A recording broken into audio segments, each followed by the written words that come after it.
my story and why the story is so powerful. So, I grew up in a single-parent household. My mother hustled her butt off for me. Let me say that again, because this is true. It's not even a joke. My mom hustled her butt off for me to keep me in the best schools possible, to keep me fresh. You know, we're from Detroit. We got to be fresh whether we broke or rich. You know what I'm saying? So she hustled. She sacrificed her life to give me a good education, keep me fresh, keep me in all the activities.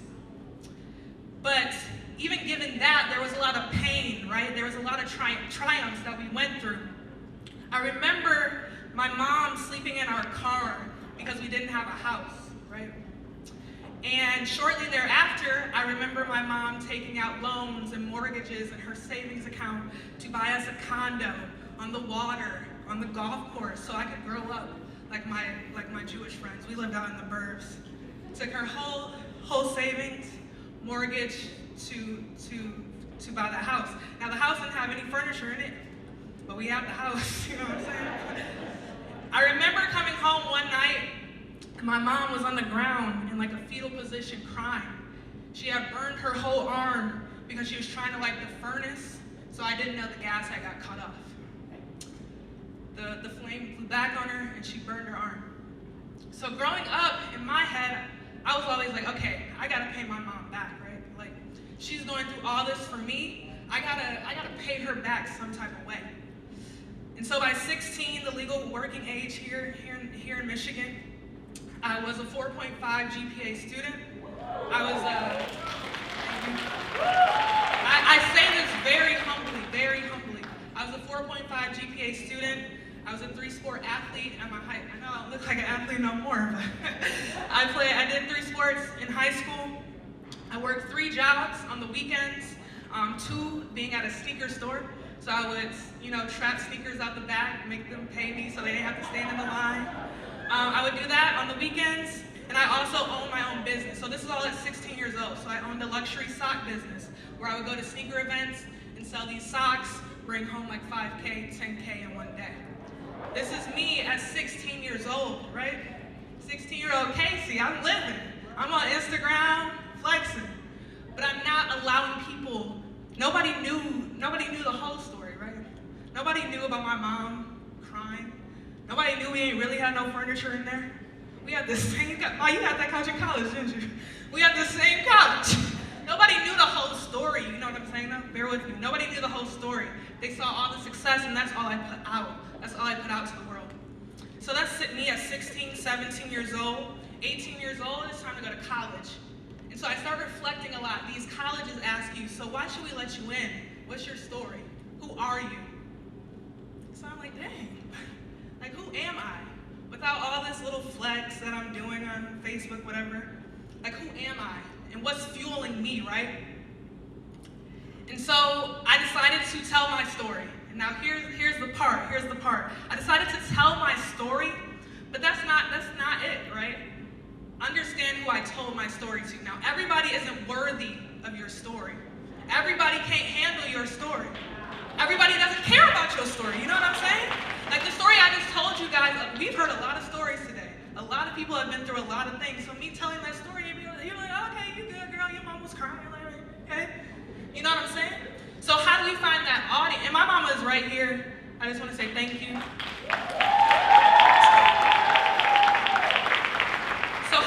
Find that audience, that person that's going to care enough about your story, that's going to hear you, that's going to protect your story and invest in you. And I'm going to tie this all back to the brand and the business in a minute, but bear with me. So at 18, I'm going to college thinking like, how are we about to pay to do this? I sit and I write my story. And my audience member, my person that I find, that I told my story to, first time ever that really sharing the truth, is none other than Bill Gates. I share my story with Uncle Bill, Bill Gates. Yes, the Bill Gates, Microsoft Bill Gates. I might just be a black Bill Gates and then making Bill Gates. Share my story, my full, honest story.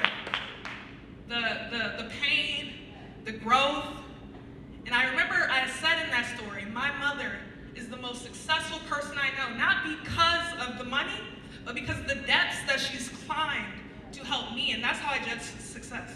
So I tell Bill Gates the story. I have the opportunity to share my story with Bill Gates. And I stand before you today because I told that story to Bill Gates, which allowed me to attend the number 10 university in the nation for free. $100,000 a year, he paid that off for me. But I told him my story.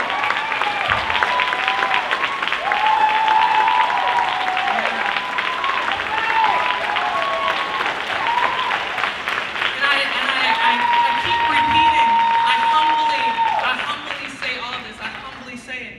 But I told Bill Gates my story. He paid for me to go to university. He actually gave me $1 million to do whatever I wanted with that education-wise from my story. So the power of the story, right? And I stand before you today as a 23-year-old consultant to Fortune 100 companies. And I travel every week to these clients and help these big white men in suits grow their businesses. This little girl.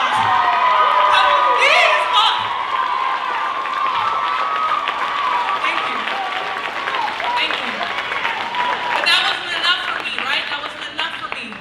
So I had to come back and help my people. So I started my agencies to help my people in leggings. Or you know how we roll up Jordans. You just don't understand what I'm saying? I help my people so we can keep it in the community. And so that's what I also do with my agencies. So the power of the story. Matter of fact, the power of the audience, right?